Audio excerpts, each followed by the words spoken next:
That young boy told us how she would lock him in a room and leave him locked in there. That woman a straight up monster.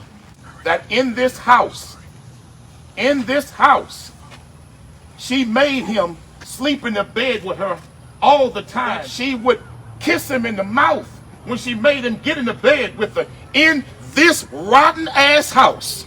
That detective is an absolute liar. I have come here today to speak that which that young man spoke to me. I have come here today to clear up one thing in particular. The lie that HPD told. HPD said that no sexual abuse was reported. That detective is an absolute liar. He sat there with me for 1 hour and 15 minutes and listened to every word Rudy said to me. In fact, he told the detective, I want Quanell to stay. And Grizzy was right there with us. Rudy asked, could he go home with me? He asked the detectives, can I go home with Quanell? She's right, we have witnesses to this. This detective heard everything Rudy said to me. But he was angry with me also because the detective did not want me in the meeting. He did not want me in the room. And it really got confrontational. We have the video of he and I's heated argument about them asking me to come in and them not, the cops not wanting me to go in. The detective heard Rudy say to me out of his own mouth, detective sitting right next to me, that in this house, she made him sleep in the bed with her all the time. And that young boy said to me and that detective that I did not like it. I didn't want to do it. That she was crossing boundaries and she would not respect my space and respect my boundaries. He said to that detective right in front of me that she would kiss him in the mouth when she made him get in the bed with her in this rotten ass house. She forced that boy to play daddy. She forced that young man to be her husband. He said to me in front of the detective, she told me I had to be her husband. He said to me in front of that detective, she said, I gotta be the daddy now. He said to me in front of that detective that she would come in the restroom while he was in the shower and she would get naked completely herself and pull the curtain back on that young boy. And I'll leave it right there because the rest will make you want to vomit. So for HPD to say that no sexual abuse was reported to them, they're absolute liars. That man heard everything that I heard.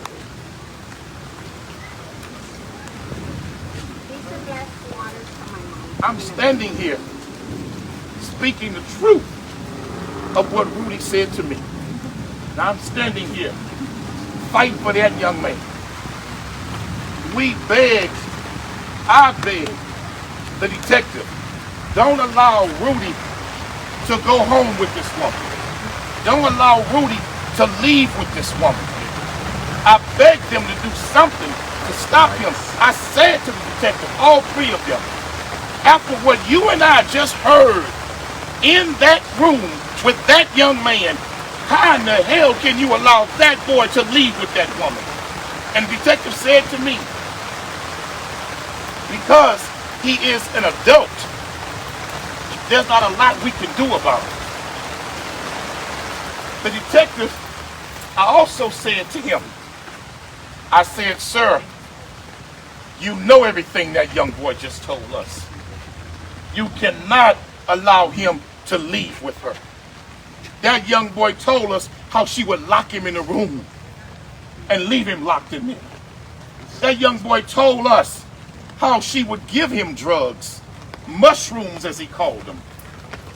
That young boy talked about how the drugs will cause him to hallucinate. She lied and told me when I first talked to her that the Hispanic young man that was seen here was her ex-boyfriend. And then when we were in the meeting with the detectives, she said it was her nephew. She'd been telling lies for years. So you mean to tell me, Houston Police Department, this woman can tell multiple lies to law enforcement. She can raise money all on GoFundMe pages. I talked with the investigator for at length today who worked on this case for years, the private investigator. She would raise money for Miss Jimmy. And one time she said when she raised the money for her, she only came for 5 minutes, picked up the $2,000 and drove off and left and didn't even thank the people who was raising the money on behalf of Rudy to look for him. I cannot believe and I refuse to believe that there's not a single charge that they can come up with to put this woman in jail so a judge can tell her you can have no contact with the victim, just like you do in domestic violence cases. If a man gets arrested for putting his hands on a wife, God forbid, they tell him that you cannot have any contact with the victim. Rudy is a victim. The reason why he was so willing to lie is because she had convinced him that the police had warrants out for his arrest because he had ran away. And she told him, because you ran away and they were looking for you and they spent resources looking for you, that you have a warrant for your arrest. And if they catch you, you're going to jail.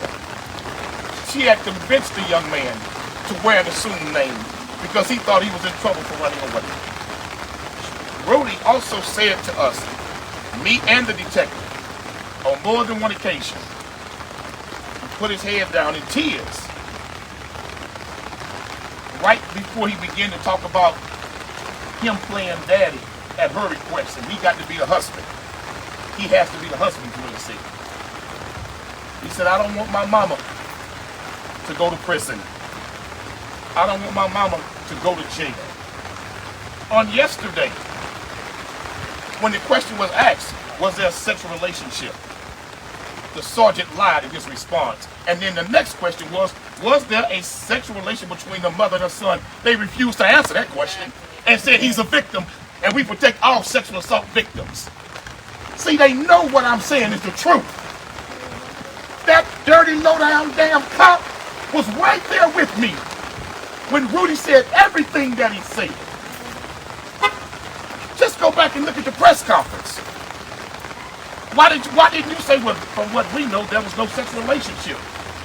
You so freely saying that there was no sexual abuse reported, so what are you suggesting? Because he was of age, he gave consent? Is that what you're trying to suggest? Let me tell you something. Rudy is a victim. And for HPD to suggest on any level that that young boy may be involved in this scheme, that's wrong. That boy wasn't involved in no scheme. That woman a straight up monster. Amen. Telling you straight up. That's what that woman is.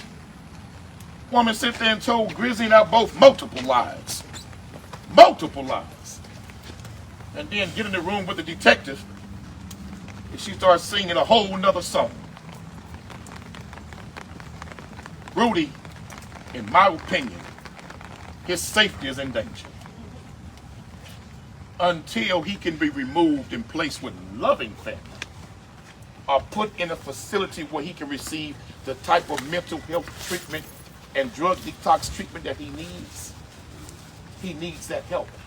And right now he's not getting that help. And what further angers me, you know, for that cop to hear about all the drug abuse and he ain't do nothing to get that boy no help. Should have called, I say, man, call the paramedics. Take this kid to the hospital. Look at him. Then she told a big lie when we first got there. And I hate to put you on the spot, Grizzly, but if it wasn't for Grizzly, I would have never got involved. Let me say that again. If it wasn't for Grizzly, that mother never would have called me.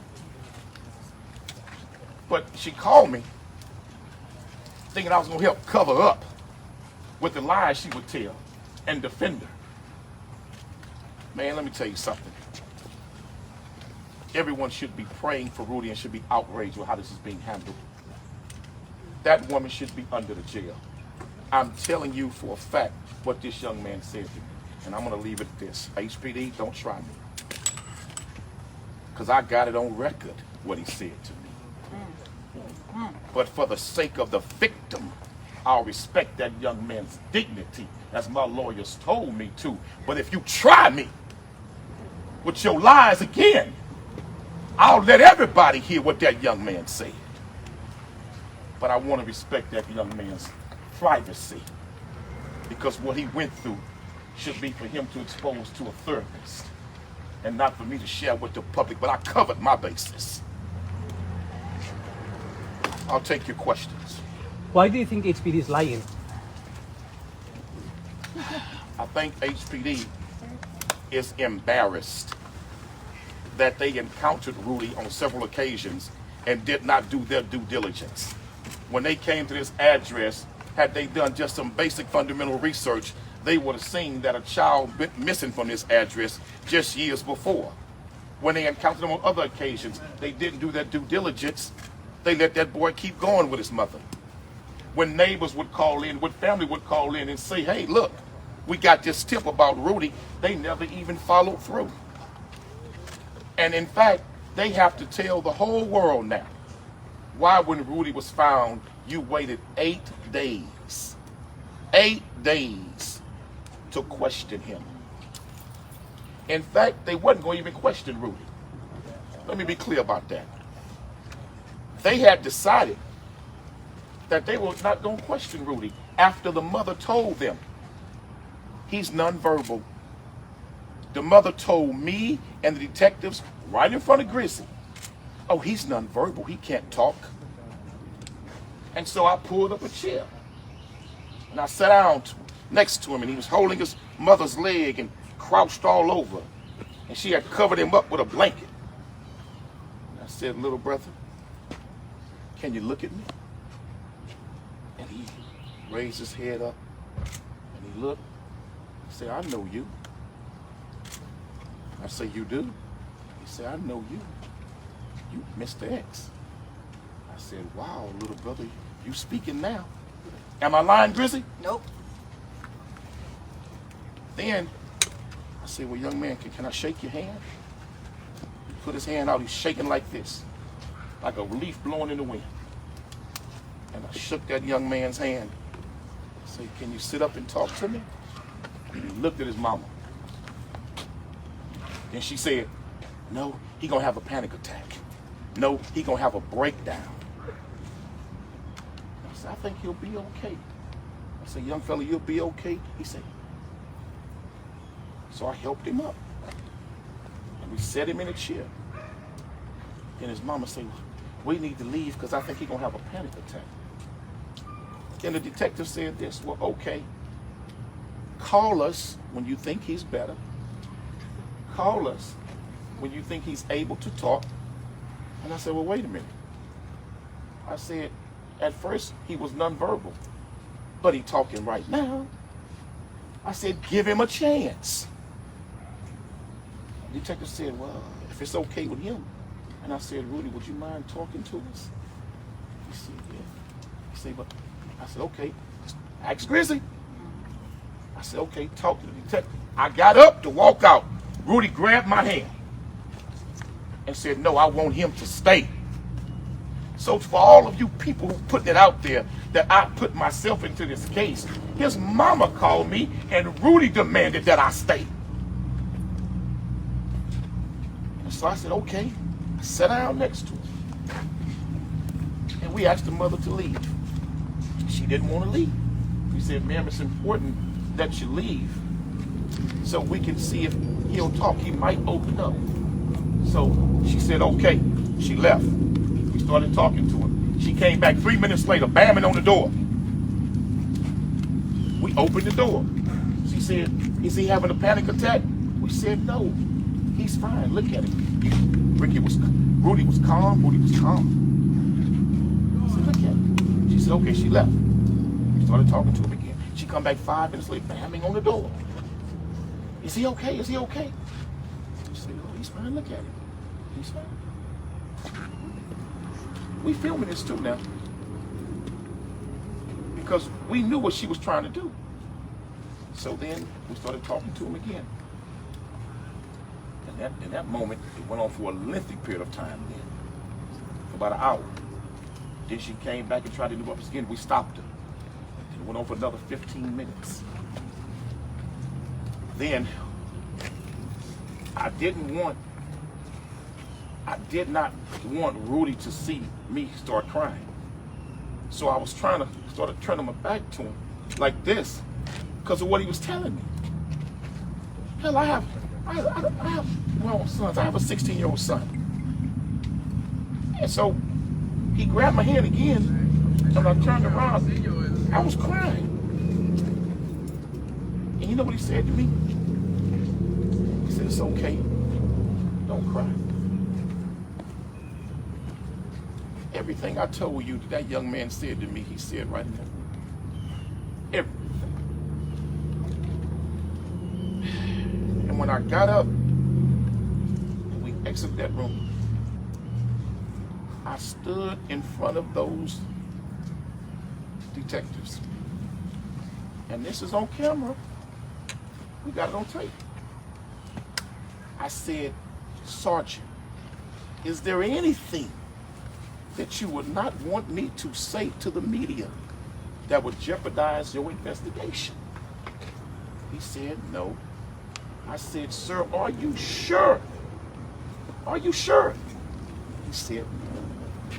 So we waited for like 5 or 10 more minutes because they took her into another room and they had detained her. They had detained her, put her in handcuffs. Now here's the problem with that.